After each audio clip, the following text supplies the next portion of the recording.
if you're looking for a game all about meaningful conversations and deepening relationships, then you're going to want to check out Sparks. Let's take a look at how this one plays. In this game, players will take turns drawing cards from the deck of whichever round that they're in and reading the question out loud and then answering it for everyone. So they'll draw a card and read what book or movie had the biggest impact on you growing up, and then they'll go ahead and answer it in as much or as little detail as possible or as they want to,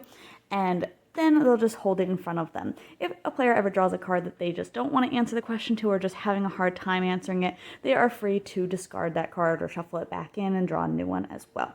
If they draw a card and it is a lunar event, that will just give them something else that they have to do, such as draw cards until they get a question one, and then before giving an answer, the person to the right can add, subtract, or change a word in the question. So that will just change a little bit of the gameplay there as well, but we'll just still end up with them having another card in front of them. So they will end up at the end of the game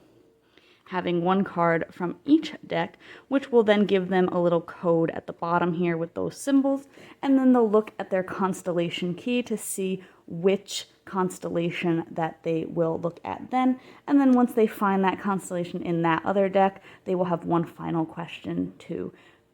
read out loud and give their answer to the group. There are no winners or losers in this game. There is just answering these questions and making those deep, meaningful connections through conversation.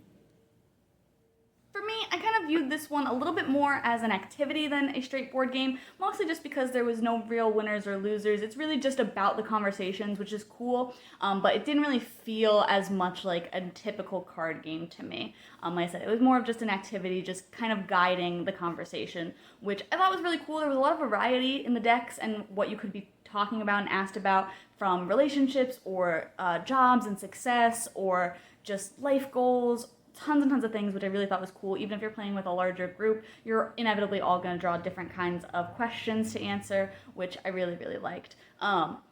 not really sure who I would recommend the game to. I guess it would mostly be for maybe groups of friends who are just kind of hanging around and just want to kind of play a 20 question style thing where they're just kind of learning more about each other and just trying to really connect. I definitely recommend it to people who are going to take it seriously, not necessarily like make jokes about it or about the questions or the answers or anything like that, but who really want to engage in that meaningful conversation with one another and, like I said, get to know each other on a deeper level. So I think that it definitely has an audience. I think, like I said, it's got great variety and a lot of questions in there, and a lot of people are really going to enjoy this. For me, I don't see myself coming back to it a ton, just because I don't feel like I have a lot of people that I would play it with, just kind of